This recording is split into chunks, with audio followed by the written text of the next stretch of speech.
وجعلني مباركا أينما كنت وأوصاني بالصلاة والزكاة ما دمت حيا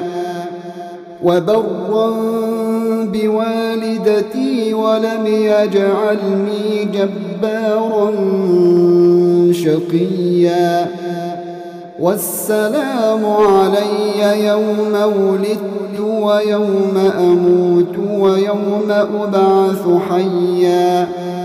ذلك عيسى بن مريم قول الحق الذي فيه يمترون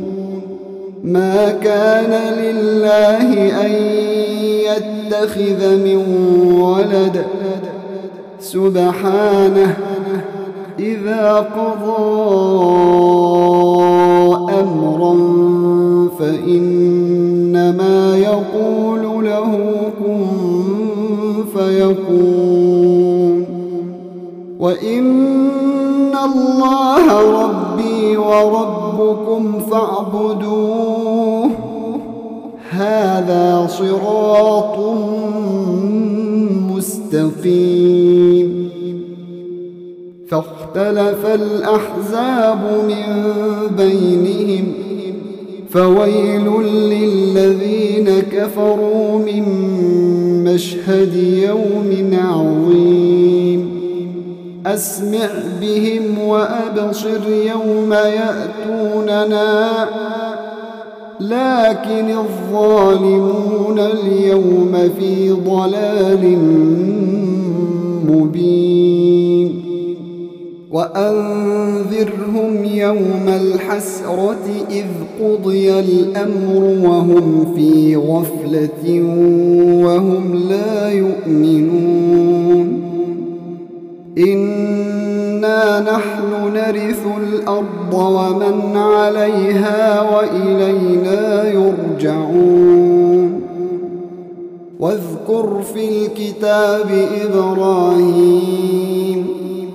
إنه كان صديقا نبيا إذ قال لأبيه يا أبت لم تعبد ما لا يسمع ولا يبصر ولا يغني عنك شيئا يا أبت إني قد جاءني من العلم ما لم يأتك فاتبعني أهدك صراطا سويا يا أبت لا تعبد الشيطان إن الشيطان كان للرحمن عصيا يا أبت إني أخاف أن يمسك عذاب من الرحمن يا أبت إني أخاف أن يمسك عذاب من الرحمن فتكون للشيطان وليا قال أراغب أنت عن آلهتي يا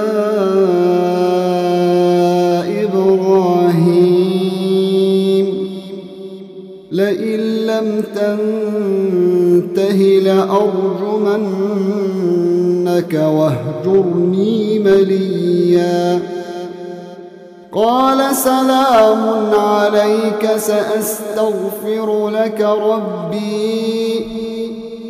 قال سلام عليك سأستغفر لك ربي إنه كان بي حفيا وأعتزلكم وما تدعون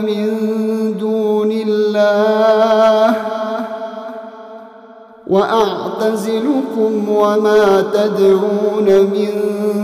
دون الله وأدعو ربي عسى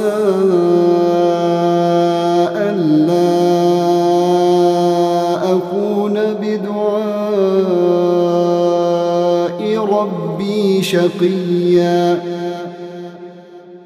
فلما اعتزلهم وما يعبدون من دون الله وهبنا له إسحاق ويعقوب وكلا جعلنا نبيا ووهبنا لهم من رحمتنا وجعلنا لهم لسان صدق عليا واذكر في الكتاب موسى إنه كان مخلصا وكان رسولا نبيا وناديناه من جانب الطور الأيمن وقربناه نجيا ووهبنا له من رحمتنا أخاه هارون نبيا واذكر في الكتاب إسماعيل إنه كان صادق الوعد وكان رسولا نبيا وكان يأمر أهله بالصلاة والزكاة وكان عند ربه مرضيا